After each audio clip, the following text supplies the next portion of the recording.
Hi, everyone. I'm trying to just adjust my screen. Hello.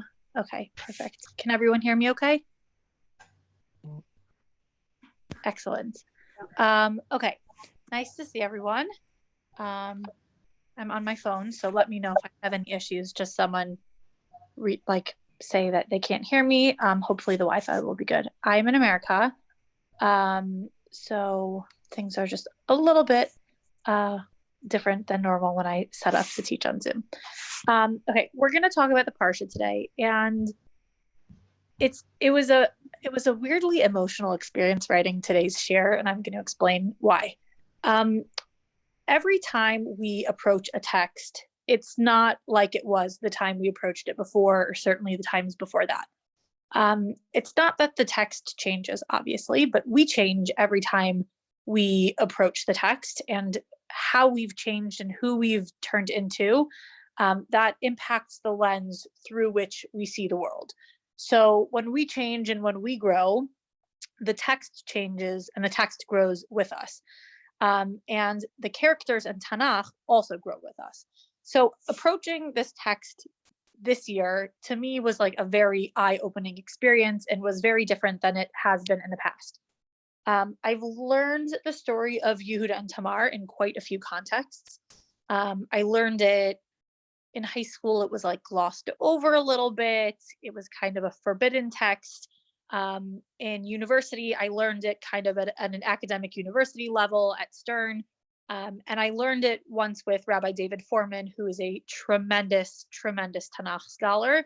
And he opened my eyes to Bereshit in like a way that I had never seen before. And also that was like 5 or 6 years ago. And his lens that he kind of instilled in me or kind of provided me with, that lens has changed the way that I've seen this, for sure, the story of Bereshit, but kind of all of Tanakh. Even now approaching it, I can't take off the lens that he's given me, which has been amazing. But this year, when I approached the story of Yehuda and Tamar, because I've spent the last 15 months so heavily steeped in stories of agunot and igun and get refusal and domestic abuse, this story was just completely different in a way that was really emotional as I was going through the story, and as I was going through the sources. So I'm really excited to share it with you because I feel like I'm teaching a different story than what I've ever learned. And I'm excited to hear some feedback and what your thoughts are on this. And so with that, we're going to just jump right into the text. Hopefully everyone has this source sheet open. A quick just kind of refresher of the story before, because we're going to jump in the middle of the story. So just to set the scene, Yehuda, who we know from the last few parshiot, he's one of Yaakov's 12 sons. He has just sold his brother. It was his idea to sell Yosef. And in the middle of the story of Yosef and dreams, and kind of leadership there and family drama, there is this story of Yehuda and Tamar, which in its own Shiur, and certainly the question that jumps out immediately is, what is the story doing here? Like, Yosef was just sold into slavery. Why do we now have the story of Yehuda and Tamar? That is a separate class. But it is important to note that this text seems out of place. It kind of comes from nowhere. We have this big drama. Yosef was thrown in a pit. He gets sold to the Ishmaelites. We know he's going to end up in Egypt, and that's kind of the continuation of our story.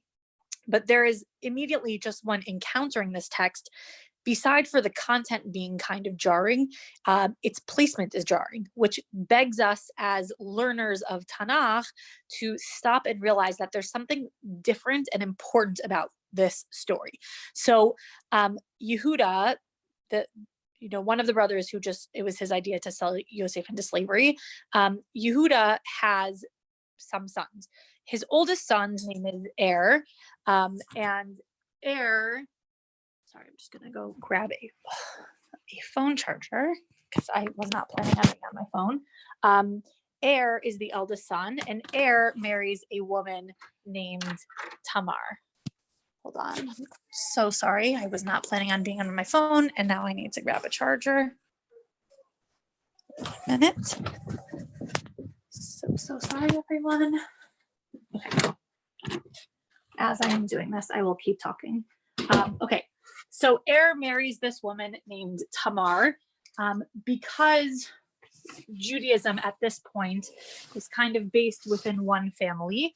We know that Tamar is technically not Jewish, which is going to be important a little bit later.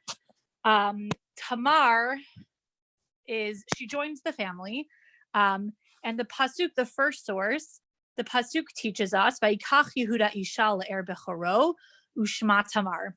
Yehuda takes a daughter for his eldest son. Her name is Tamar. Vayehi bechor Yehuda ra be'enei Hashem vayamutehu Hashem. So does something wrong in the eyes of God, and so God kills him. Rashi gives us a little bit of insight into what this wrongdoing is, because it seems a little bit odd to just generally say he did something wrong in the eyes of God. We see certainly in Bereshit, we see people who do things that are wrong, and the commentaries will jump in and tell us what that was, whether it was idolatry or inappropriate sexual behavior. This isn't the first time we're seeing it. But I thought that Rashi's insight onto this was really powerful for a few reasons. So we're going to read it together and kind of pick it apart. So Rashi's elaborating on the words Ra be'enei Hashem, evil or something wrong in the eyes of God. He says, Kira'ato shel Onan. He did the exact same evil thing that Onan is going to do. So Onan is the next brother who we know is going to do Yibum, have a levirate marriage with Tamar. So Rashi is kind of taking things a little bit out of order and saying, that the thing that happens later where Onan is afraid of impregnating Tamar, and so this is where the phrase Onanism comes from. Onan spills his seed because he doesn't want to get Tamar pregnant. Rashi is telling us that even though we thought that the first time that happened with Tamar was with Onan, it actually happened first beforehand in her marriage with This is a really kind of odd thing. When you think about doing something wrong in the eyes of God, we think of kind of bigger things. But because Rashi explains this to us in this way, it sheds a light on kind of a commentary about the idea of spilling seed, onanism, but also on Tamar's role as a mother. And Rashi continues and explains, Vilama haya mashchit zaro. Why did spill his seed? Why would he not want to impregnate his wife? Kedei shelo titaber, so she wouldn't get pregnant. Vayaklish yafya, and her beauty would become impaired. So Onan, we know later, Onan doesn't want to impregnate Tamar because he's afraid that he's going to die just like his brother died. He doesn't want to become the father of her children. Why would not want to have a child with his wife? That's like after the first part of Rashi, that's the immediate question. Why does not want to have a kid? Presumably, especially in the time of Tanakh, that's what husbands and wives did. They had kids. But Rashi tells us did not want to have a child because he did not want her body to change. He didn't want her to lose her beauty. So beside for that being an unexpected kind of piece of commentary, we don't usually think about this story, the story of Yehuda and Tamar, about a story about their marriage. We often think about it as a story about Yibum, about levirate marriage. We're going to see later how it unfolds. We think about it as a story maybe with complicated sexual morality, but we don't usually focus on the fact that Tamar was married, and we don't talk about that marriage, but Rashi is pointing us back to her marriage.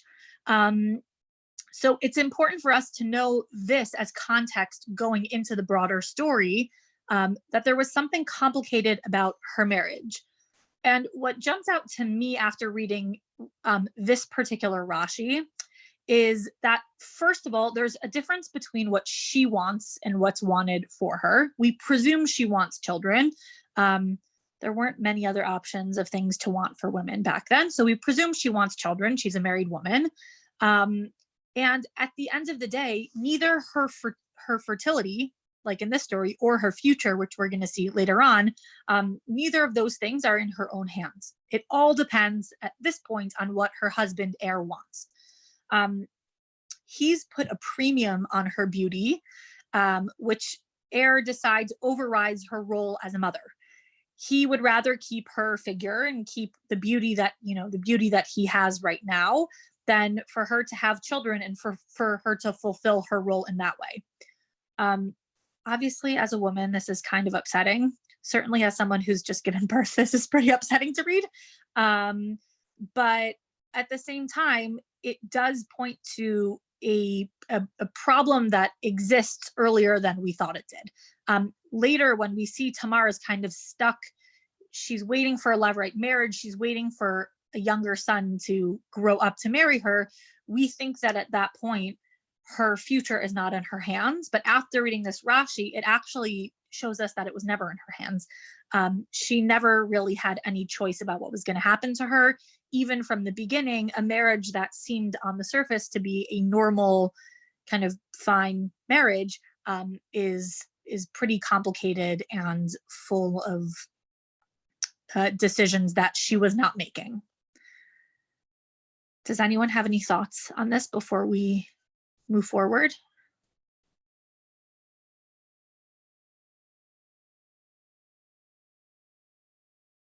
Okay, I'm gonna move forward then. Okay, so Tamar, she marries Er. As Rashi tells us, there are some issues in their marriage. Er dies, as the pasuk tells us. He did something wrong in the eyes of God, and according to the laws of Yibum, the laws of levirate marriage, she should marry the next brother, and she does. Onan is the next brother, and Onan, I didn't put these sources in. I'm just going to summarize quickly, but Onan does not want to have children with her. He's afraid that he's going to end up like his brother. So instead of impregnating her, he spills his seed. Onan also does something wrong in the eyes of God, and he too is killed. So now Tamar is awaiting a third brother from this family to marry. His name is Shelah, but the problem is that he's too young to get married. So what does Yehuda tell her? If you look at the next source, this is verse 11, pasuk Yud Aleph. Vayomer Yehuda Tamar kalato. Yehuda says to Tamar, his daughter, Shvi almana beit avicha adi gadal Shelah bani.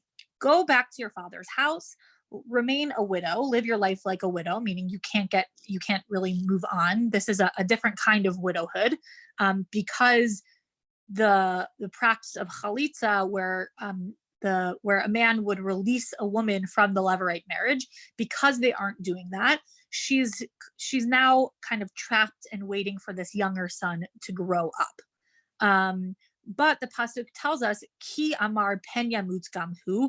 Yehuda is telling her that she should wait for Shelah to grow up, but explicitly the pasuk is telling us that he is also afraid that his next son Shelah is going to die too. He thinks that there's something wrong with Tamar, that these sons keep dying. It's not crossing his head that maybe his sons are upsetting God. In his mind, Tamar is like a black widow, and while he tells her to hold on and to wait for Shelah to be old enough, what he really means is, I need to figure out what I'm going to do, because I don't want you marrying my third son. I don't want my third son dying. Vatelach Tamar vateshev beit aviha vayirbu hayamim. So she goes back to her father's house. She's living like a widow, which we'll see in just a minute is going to include things like not getting married, but also the way she dressed. She dressed like a widow, which was something that was presumably recognizable to those around her. She was living in a period of mourning, and she was living in a state of like sadness, but also no eye on the future.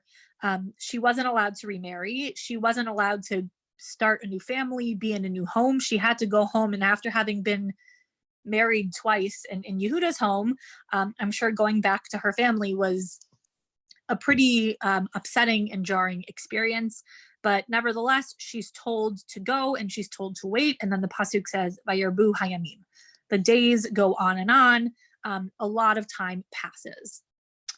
Vayugad leTamar le'mor hine chamecha ole timnata laguz tzuno. So she's told after all this time that her father-in-law Yehuda is going up to Timnah to shear his sheep. Vatasar bigdei al menuta. She takes off her widow clothes. She puts on some sort of veil or a scarf. And she goes and she waits at the entrance of a place called Enaim or Enam. And so she waits there, and she's going to wait for Yehuda. Because she saw, the pasuk says that she sees ki ra'ata ki gadal shela vehi lo natna leisha. She sees that Shela is finally grown up. He's finally old enough to take her as a wife, but she has not been given to him as a wife. So she is going to, we'll see, we presume, take matters into her own hands. But I think Sforno offers also here a pretty interesting insight. Sforno says, Ki ra'ata ki gadal Shela. He's commenting on the words that she saw that Shela has grown up. V'chashva sheka'asher yer'ena Yehuda bezulat bigdei almanuta v'yish'al madua kacha asta. So she thinks that she's going to change out of these widow clothes. She's going to dress beautifully and kind of normally, and she's going to go meet Yehuda. And according to Sforno, her intention is for Yehuda to see her in these other clothes and ask her, why was she wearing these garments? According to Sforno, there was no ulterior motive yet. She didn't have a plan. She just changed out of these clothes. And when she happened upon Yehuda, she knew he'd be there. But when he happened upon her, he would say, "Oh, it's so good to see you. Why are you wearing these clothes? You're supposed to be wearing widow's clothes."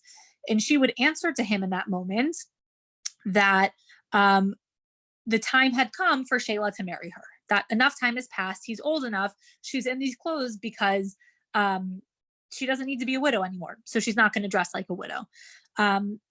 And in the meantime, he's grown up. And so she's going out to kind of show Yehuda that the time has come for Shela to marry her. The Midrash Lekach Tov offers us another kind of really interesting insight into the name of the place. I think reading the story, when you see she's going to meet him at a place called Enaim, which means eyes, it's obvious that the name of that place is meant to teach us something, a little bit more than just a name. It can't be a coincidence that the word Enaim is at a place where she's supposed to meet him when she's either going to open his eyes, or his eyes ended up being kind of completely shut to who she is. So the Midrash teaches us, Potcha lo enaim, she opened his eyes. Amra lo tehora ani pnuya ani. That the reason it's called enaim is that she wanted to open his eyes to the fact that she was now able to marry his son Shela. She is available and ready to get married.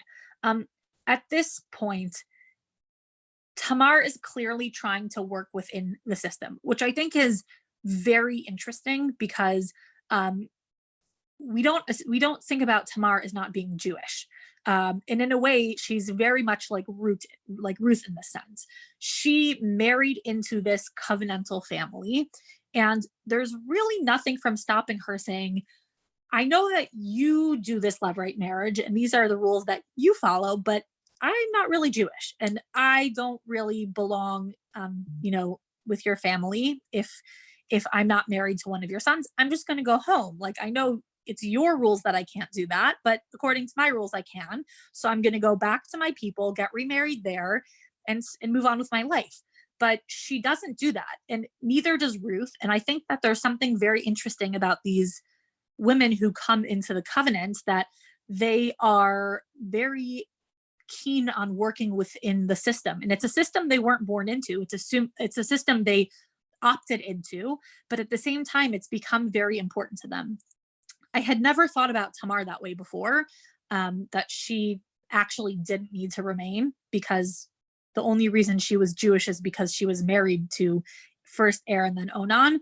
But without her being married to them, she doesn't really have any connection to the people, only if she marries Shelah. And instead of her thinking that Yehuda is dragging her along and her walking away, she actually decides to stay, which is pretty admirable. Any thoughts or questions up until here? If you do, you can. I can't see everyone's faces because I'm on my phone. If you have a question, I'm gonna just wait a second. If you want to unmute. Can you hear me? Yeah, I can hear you. Yeah. My question, going back a little bit in the story, but it just seems very odd that Onan, because he was afraid that he would die like his brother, does exactly the same thing as his brother did. Yeah, I think it's I don't know that he knows, like, he obviously didn't know that his brother was going to do it. It's that they say they made the same mistake, but for different reasons. This is also, I think, probably the main reason that Chazal takes spilling seeds so seriously is because it's according to Rashi, but for sure according to the Pshat, it's resulted in 2 deaths. Well, 1 death for sure, 2 according to the Midrash. But it is interesting that the 2 brothers did the exact same sin, but they did do them for very different reasons. And I think they're both wrong. Like Onan, he's afraid of her being some sort of black widow, though she didn't have a kid with Er, so who knows why he thinks having a kid would make her the black widow. It's not like that's what killed his brother, but with for sure, like in her first marriage, if we're going by Rashi's opinion and that of the Midrash, he just doesn't want to get her pregnant. It's like about beauty. So they do die for the same reason, though they obviously, Er has no idea that that's going to happen later because he doesn't know he's going to die and he doesn't know she's going to marry his brother. But it is bizarre that they repeat the same mistake, though for very different reasons. Do you have any thoughts as to why that is? Or it's just jumping out at you? Why they both die for doing the same thing? Yeah. Well, I find it puzzling because you would have thought the simple thing for Onan to have done would just be marry her, get her pregnant, everyone lives happily ever after. Yeah. I don't know why Er thinks that that's going to be the thing that kills him. It ends up actually being the thing that kills him, but not in doing it, in not doing it, like in not getting her pregnant. It's bizarre. I mean, it's obviously an unnatural thing and must have been regarded as such. It's also not completely logical. Like, had she gotten pregnant and Er died while she was pregnant, it would maybe make sense if Onan said, I'm scared to get her pregnant because he died when she was pregnant, but that's not how it played out. So I don't quite understand why Onan was afraid of specifically getting her pregnant, because whether he impregnates her or not, he's married to her, and that is what killed his brother. I think the first, I don't know, the Rashi explaining that Er also spilled his seed to me is like just upsetting in a different regard. Like, how bizarre. We just don't talk about beauty in that way for sure now, but like in the times of Tanakh, like I've never ever heard someone having a body image issue because of pregnancy. That's a really seemingly kind of like modern, I mean, I'm sure people always felt it, but it's a modern conversation about how we feel about changing bodies, how that might impact relationships, things like that. But maybe what's his name? Lemech. He had 2 wives, Ada and someone else, and one he had babies with, and one he didn't have babies with, so she would stay beautiful. At the beginning of Parashah. So that was the whole thing. He had 2 wives, one for babies and one for beauty. But he only has 1 wife. No. But so you said no one has had this idea of beauty and pregnancy and like being concerned about it. And yeah, it's not like is that Pshat that he didn't want her body to change? Yes, I think so. I think it's Midrash. I think it's Yeah, Midrash. I don't know that. I mean, it does seem like I don't. Yeah, will you see if it's Pshat? I am going to look right now. You carry on, and I'm just going to look it up. Okay, yeah. I mean, if it's Pshat, then I would have assumed it was Midrash. It might well be. I might well be conflating the Midrash. I do that. Also, were they both full wives? Okay. I don't know why that would make a difference. Either way, it's kind of an upsetting thing, but I feel like it makes more sense if one is a wife and one's a concubine. Is another arrangement. Yeah. Ramie, when you talked about this arrangement or this, you said that it was Onan who was. It says that Onan spilled his seed. It didn't say that did. But the assumption was that did the same thing. So it just gets really confusing, because if no one has said that spilled his seed, then why would Onan do the same thing if he was copying his brother, if we don't know that that's may have been infertile? So that's what's confusing me a little bit. Okay, so let's just pick apart what's Pshat and what's Midrash. So the eldest brother, they did not have children. Rashi is citing a Midrash telling us that the reason they didn't have children is because spilled his seed. As readers of Tanakh and as learners of the story, we know that later on, Onan is going to spill his seed. Rashi obviously also knew this. The Midrash also knew this, but the Midrash is giving us a little bit of insight into why she hadn't conceived yet. It's not Pshat. It's an opinion on the Pshat. It's a way to offer us some insight into the story. It certainly does confuse the rest of the story, because we call that act onanism, and if did it as well, why is it called onanism and not erism or whatever? But it is important to pick apart what is Pshat, what's the straight reading from the text, and what is something that the Midrash or that Rashi is offering us as a way to understand and explain the text. Is that helpful? Yeah, it is. It just seems a peculiar thing. I mean, it could have been, say, a simple thing like was infertile, but we don't hear about that at all. So that is a possibility.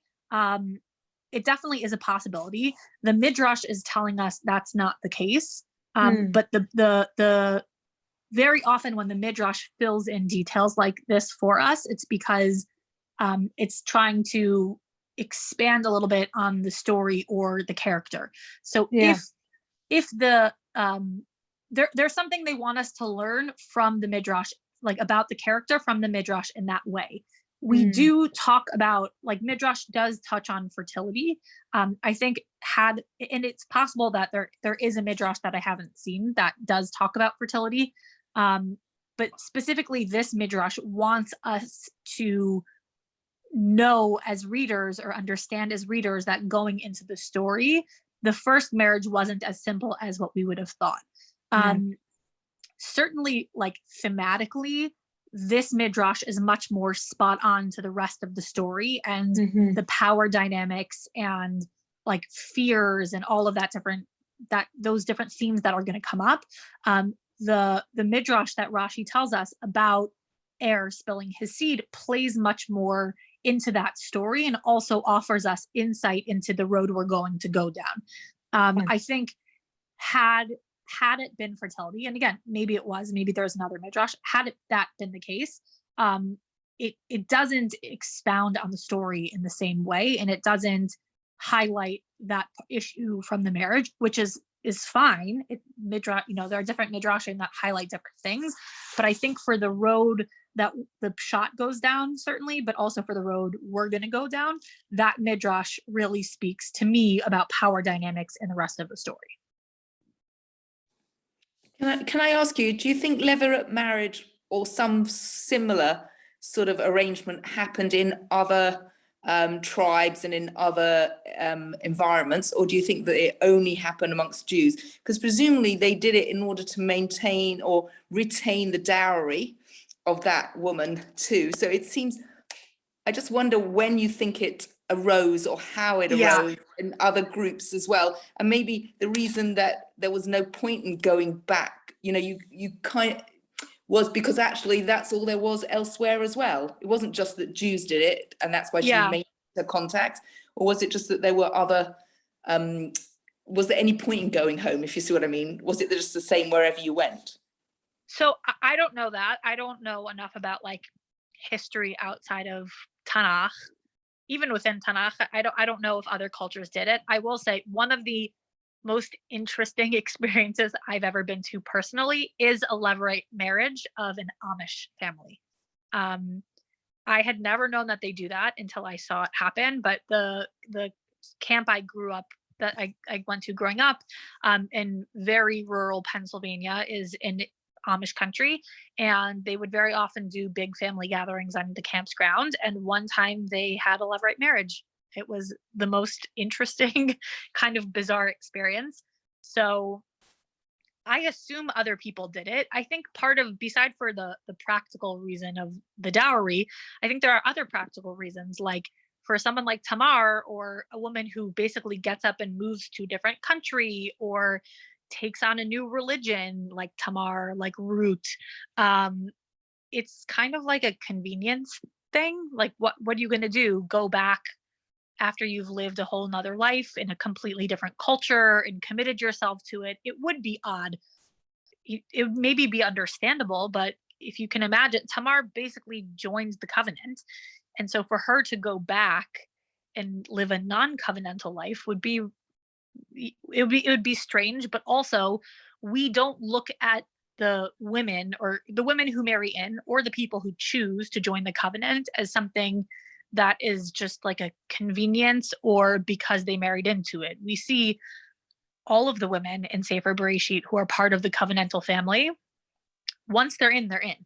So for Tamar to, maybe she could have gone to another family, but for Tamar to have gone back, or Ruth, maybe even more glaringly for Ruth to go back to Moab, who not only has a very different culture than the Jewish people, but one that the Jewish people are very critical of, that would not be, I think, easy or convenient. But also, we believe that when you buy in, you buy in. So leaving that and going back to it would kind of be uncharacteristic of someone who's bought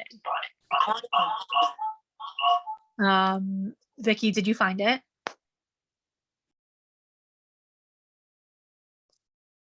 I can't see if Vicky's still here. If she is, she's muted. Right, that's better. Yes, it's a Rashi. Rashi's quoting a midrash. He says, this was the custom of the generation that lived before the time of the flood. They had two wives, one for childbearing, and it does specifically say that Lamech took two wives. One was called Ada, one was called Silla. One for childbearing, the other for what they call frivolous companionship and charm. And they gave her some kind of medicine which would stop her from having babies. And they dressed her up and fed her with the best food. And the other one was left without her husband, companionship, and ever mourned like a widow. But it is a midrash. It is a midrash, and it's even according to the midrash, it's frowned upon. Like it's not. Yeah. And it says here about Ada, it says she was the wife intended for propagation. She was so named because she was repulsive to him and kept aloof from him.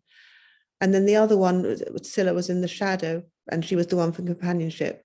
But it's all a midrash. That midrash should be its own shiur. There's a lot there. Yeah. There is a lot there. Yeah. Okay, we're gonna jump back into the Tamar story.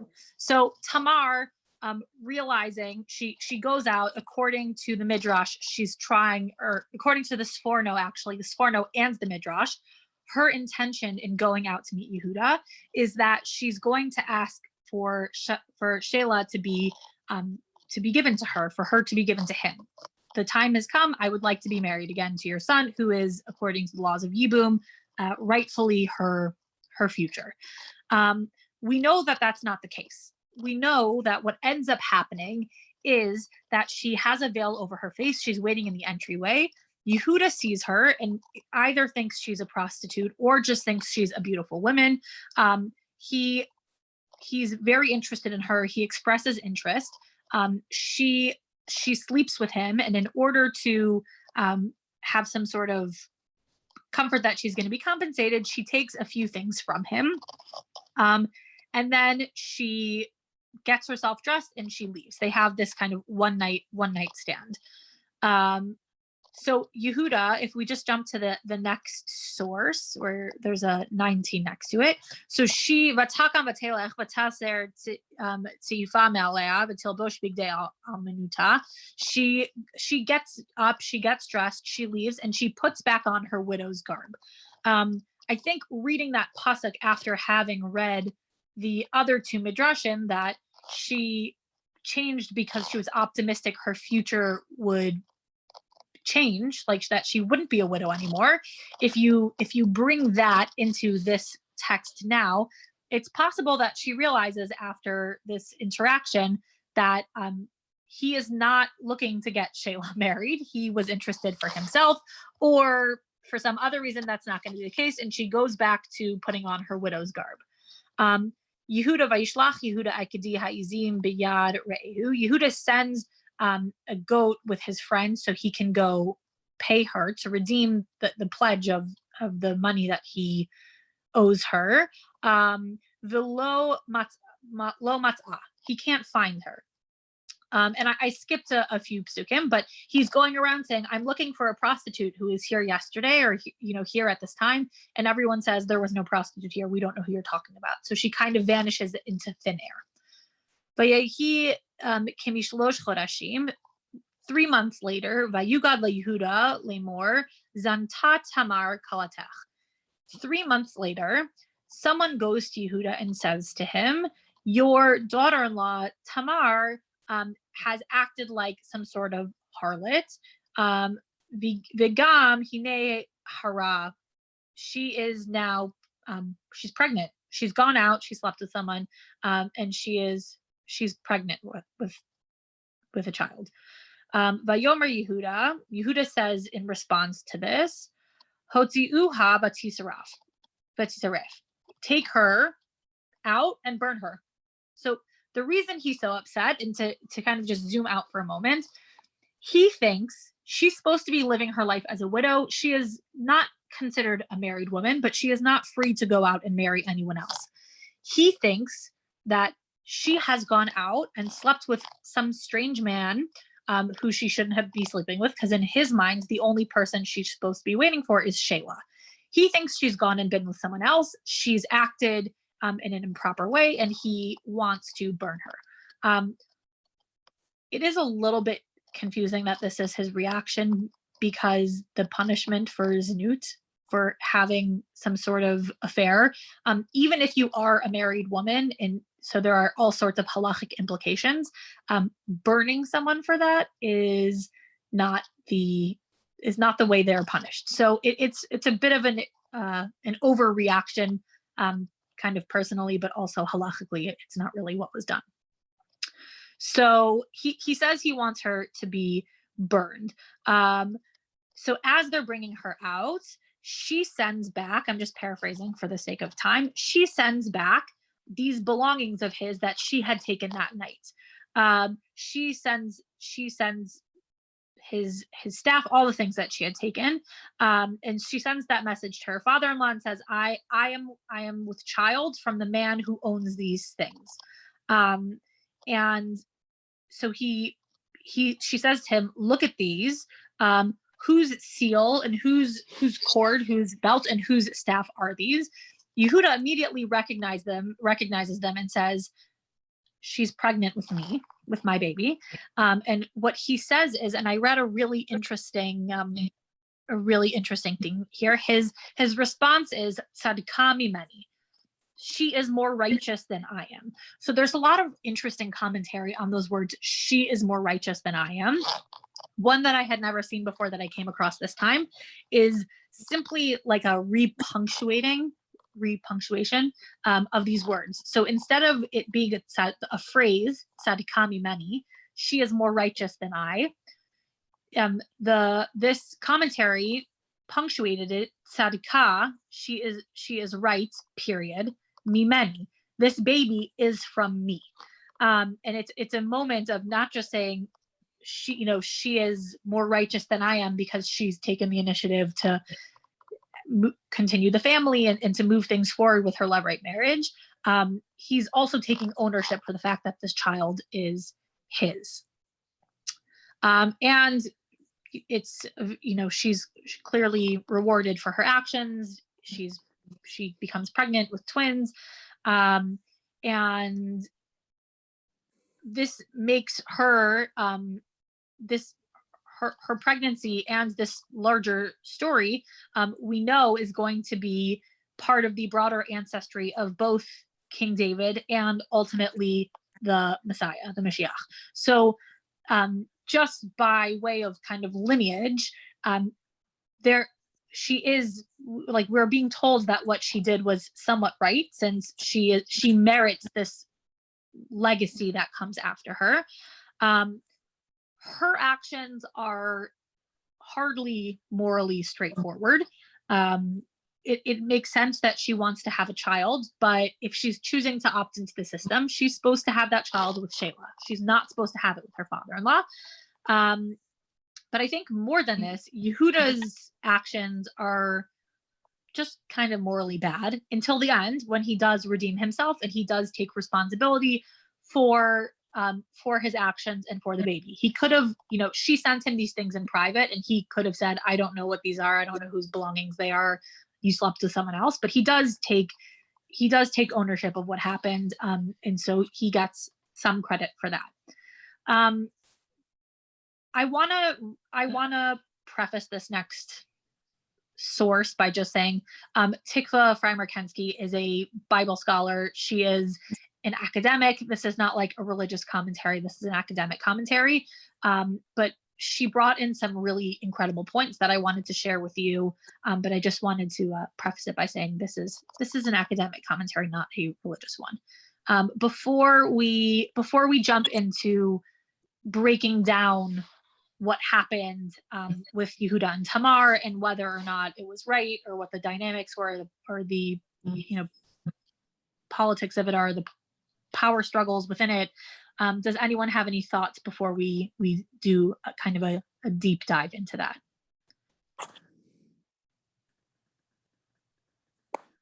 If you do, I just can't see everyone's face because I'm on my phone. If you do, unmute yourself and feel free to ask.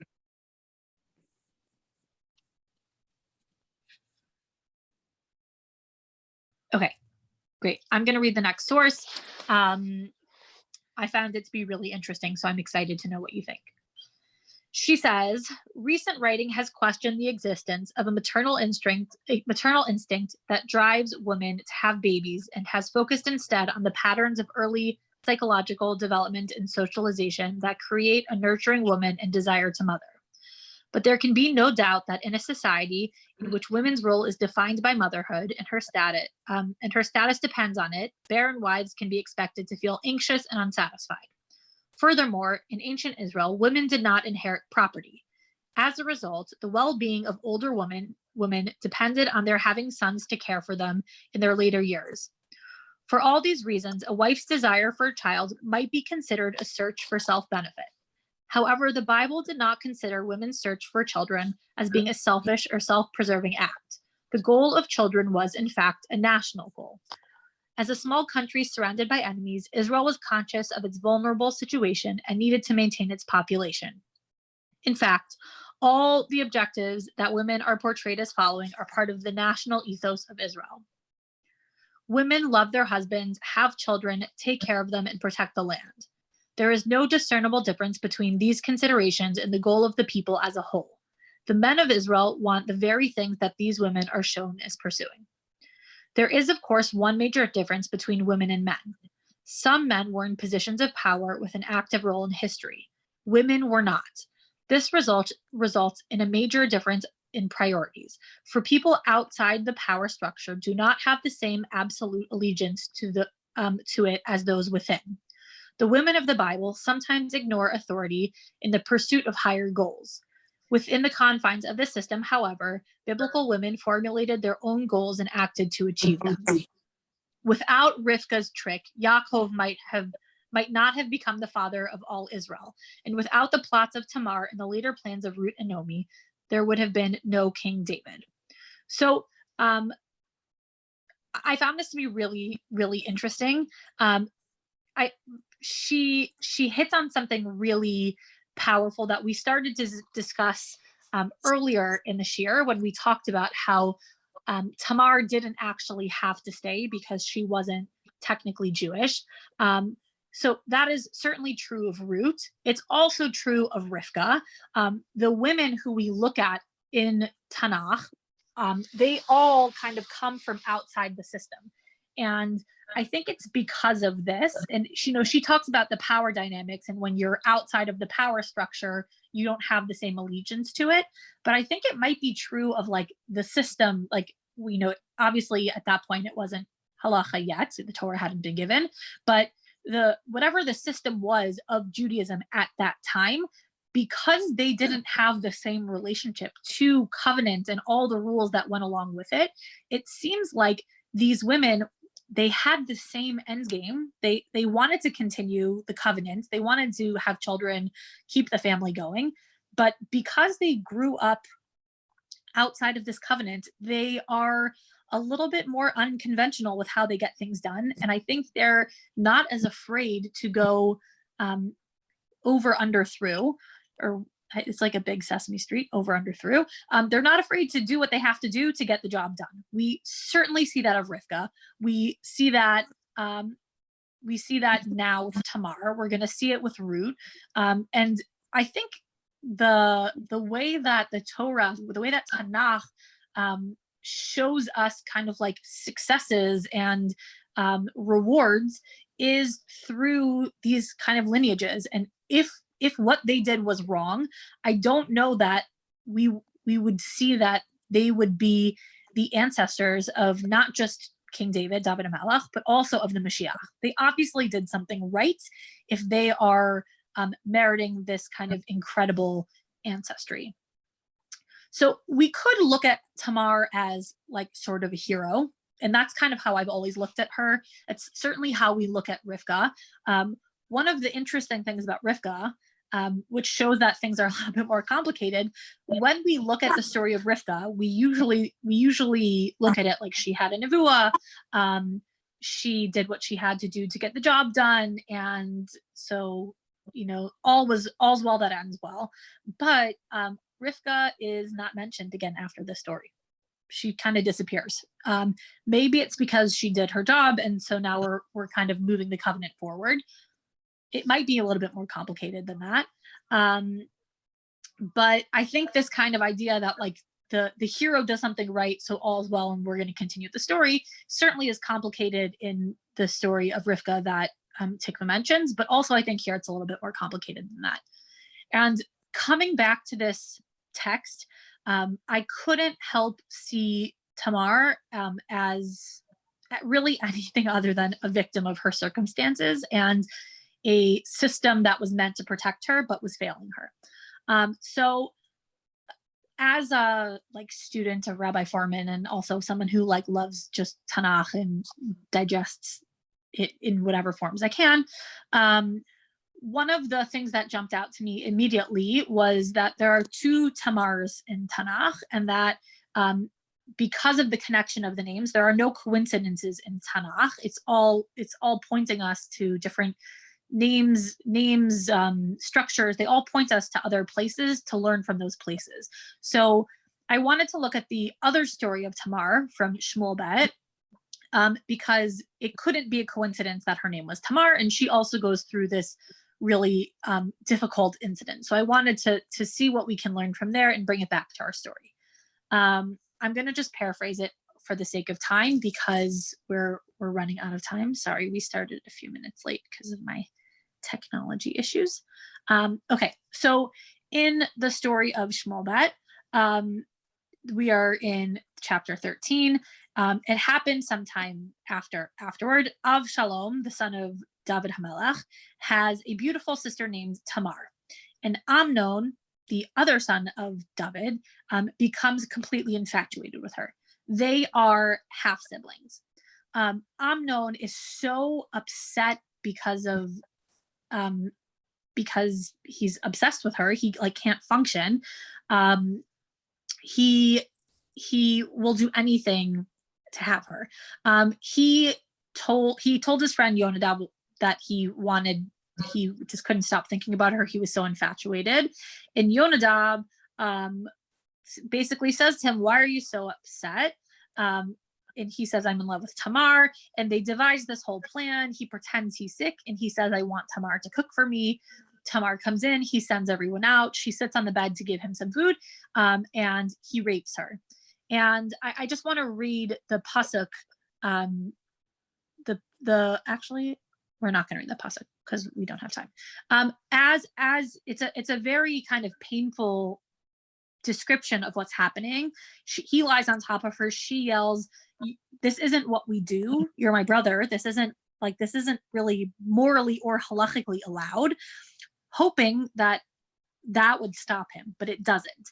And so he rapes her, and then she is so impacted by it, she kind of can't move on. She goes back and lives with her brother, Avshalom. Avshalom ends up killing him because of what he had done, and there's no happy ending to the story. It's just painful. But we see that she too, like Tamar in our story, appeals to the system. She is committed to the system helping her out of a really difficult situation. She invokes the system explicitly. She says the words, hoping that it's going to save her. She doesn't have the option or the ability to work around it like the Tamar in our Parsha does, or to take matter into her own hands. Both women are used as sexual objects and then blamed for being those objects. Yehuda wants to use Tamar, even though he doesn't know who she is, but he wants to use her. He wants to sleep with her, but then he's upset at her true identity and probably more upset at himself than anything. In the story of Amnon and Tamar, Amnon is so overcome with lust that he sleeps with his half-sister. And afterward, he hates her because what she tempted him to do. But who she really showed him is who he is. And that they are both used as objects, but then when the people using them as objects see a very harsh reality about themselves, that becomes very hard for them to face. Amnon, unlike Yehuda, Amnon can't take ownership. He can't apologize for it, and the things can't kind of move forward. Yehuda does do that. So these two stories have very different pathologies of victimhood, and they show very different reactions to people who might have experienced abuse, or to those who violate a system that people are a part of. Whether it's abused by a person or by a system, they show two very different kinds of victimhood and two very different responses to it.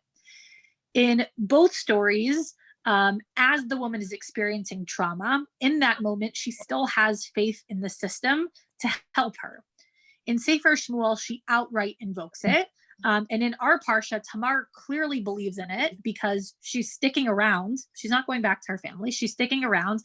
And if we follow the Sforno and the Midrash, her intention was always to work within that system. It was only once it was clear that she couldn't do that she went around it. So she stays. Our Tamar of the Parsha stays, but in doing so, I think she exposes something very powerful about a system that was meant to protect her.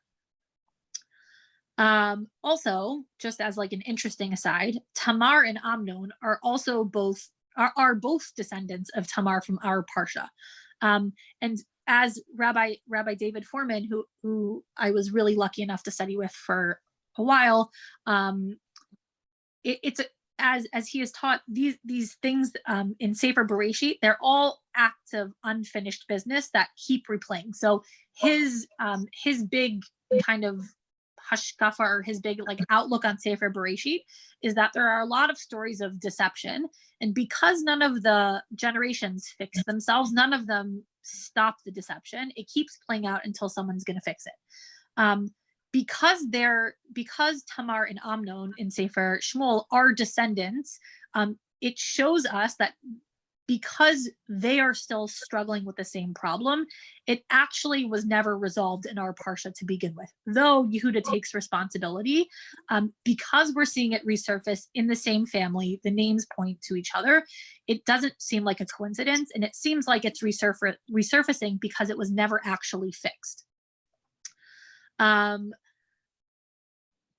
So to kind of bring it full circle, we still live like in this limbo, in this system, like the Tamar from our Parsha, like the story of Tamar and Yehuda. And we see that it obviously continued for many generations till Amnon and Tamar, but it continues through today. And I want to just explain like why this is so heavy on my mind. And after the last year of working with victims of domestic abuse, I wanted to really talk about domestic abuse, but I think there was like a broader theme in this week's Parsha. We, as Orthodox Jews, we operate in systems that are meant to protect people. Yibum, levirate marriage, was, and for the most part, it did work. It was meant to protect women. It was meant to protect people, women, who married into a family, and if their husband died, it made sure that they were not kicked to the curb. And who knows if a father would want to take a daughter back in, or if that was even a possibility. The structure of Yibum, the halachot, the laws, the practice of Yibum was meant to protect women. But like we see in this week's Parsha, sometimes people fall through the cracks of even systems that are meant to protect them. Sometimes we lose people, and the very people that are meant to be protected, like we see with Tamar, it's not just that they're not protected, but they're hurt and they're stuck. And the system that was meant to protect them, it's not the system that's making them stuck, but they're stuck within that system. And like we see with Yehuda, and I think what Yehuda really shines a light on is that sometimes the system actually is the people who are running it, and those are the people who have the power. And all of this was kind of making me think of the psychologist Philip Zimbardo. He is the psychologist who did a famous experiment called the Stanford Prison Experiment.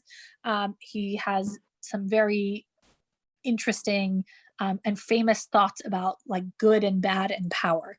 And one of his kind of famous ways of phrasing the dynamics of power is, can we look at a system and say things are just a few bad apples, or is it a bad barrel? Like, it's not the bad apples in the barrel, but it's actually the barrel that might be bad.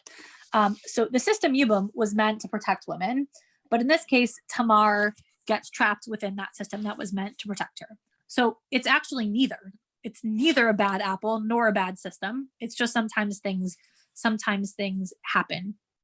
And there was just one other small thought from Tamar Freimer-Kensky that that really felt so relevant to this part of the conversation. She says that Yehuda sends Tamar to live as a widow in her father's house. Unlike other widows, she can't remarry. She has to stay chaste on pain of death. She is in limbo. After reading this and kind of looking at it through a new lens, I just kept thinking of so many of the women that I've been working with, and some of the men too, that are living their lives in limbo with a system that was actually really meant to protect them.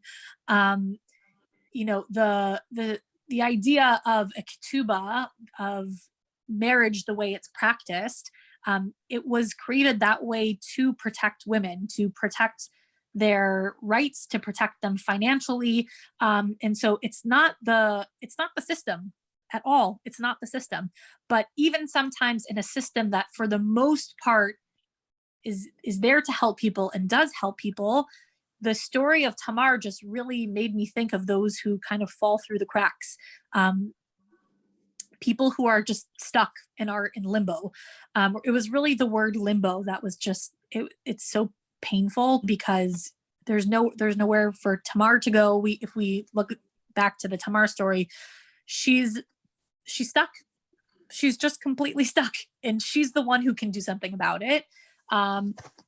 She goes kind of over, under, through, and circumvents the system, but in a way that is still allowed or still okay, or at least okay enough. But the story of Tamar and Amnon really just brought home to me that not everyone has that ability. Not everyone has, it's not a luxury. Obviously, it's not a luxury. It's a difficult position. But for those people who can't do it, the ability to do it seems like a luxury. And so I wanted to share this. I don't have like an amazing, insightful takeaway that's going to change things.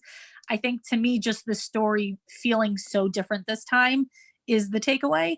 And that, looking at these two Tamars, these two characters, but certainly the Tamar in our Parsha, it's just making me kind of think about the systems that we have that are there to protect us, to protect our community, the people who have the power in that scenario, which is Yehuda.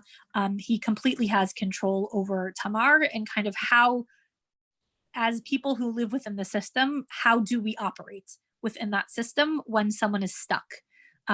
When someone is like Tamar, where they're choosing to stay in, but there's nowhere to go. They're living completely in limbo. So I guess what I want to leave everyone with is, let's just think about that. Let's, it's easy to be critical and say, walk away. We could say to Tamar, why didn't you just go back to your family? Why didn't you just leave? It wasn't working for you. You were stuck. Why didn't you walk away? But the truth is that we don't walk away. Tamar didn't walk away, and we don't walk away. We have to stay, and we have to figure out a way to work in the system that is meant to protect us, and the system that we live our lives through. I don't know that Tamar shows us a feasible model for everyone, or the best model, or even a doable model, but she certainly shows us what it looks like to stay, and to make things work, which to me was a very powerful takeaway and a really important lesson, as someone who operates kind of in this space, not just with these women, but I think really to anyone who operates within the space of halacha and the Jewish and Orthodox community.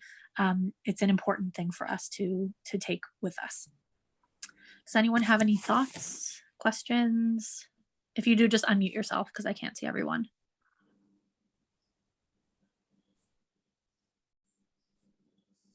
There's just one thought. When you talk about the system is there to protect the women, is it actually there to protect the women? Or is it to protect the male dominance over the women? That is a takeaway I've taken from this, that with Tamar, with both the Tamars, they were dominated by male, and the system was set to ensure what the men wanted, not necessarily, and they manipulated the system to enable them to have what they wanted in some way. Well, the first Tamar did, the second one, I'm not as convinced, but a lot of people trapped in the Orthodox, women trapped in the Orthodox Jewish system, I mean, they sort of know what they're getting into, or perhaps marry very young and don't fully understand. But the system is there and established by the men, and we have less control than we would ideally think we do have. Yeah, so I hear that, and I think that for certainly Tikva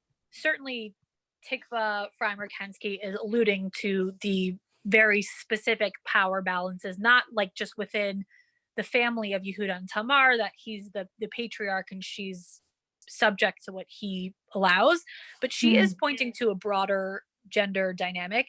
I do think that those laws were there to protect women. I think the law of Yibum is meant to protect women. I think the laws of divorce and marriage in halacha are intended to protect women.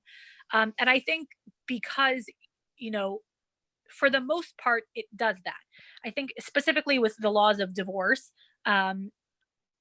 because a man can't just kick his wife to the curb, she has to accept the get. She has to agree to be married, to be divorced. No, I understand that.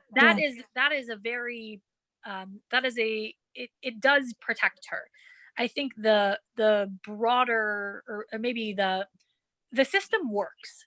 The system works for 99% of the people, maybe even more than that.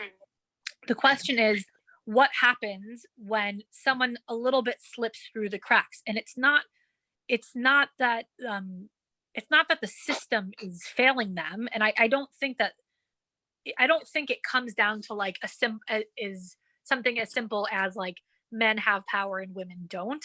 I think what it comes down to is that people with power want to work within the system, but sometimes the people get stuck in the system, and getting them unstuck from the system is a scary thing, because getting them unstuck from the system means a little bit of movement in one direction or the other.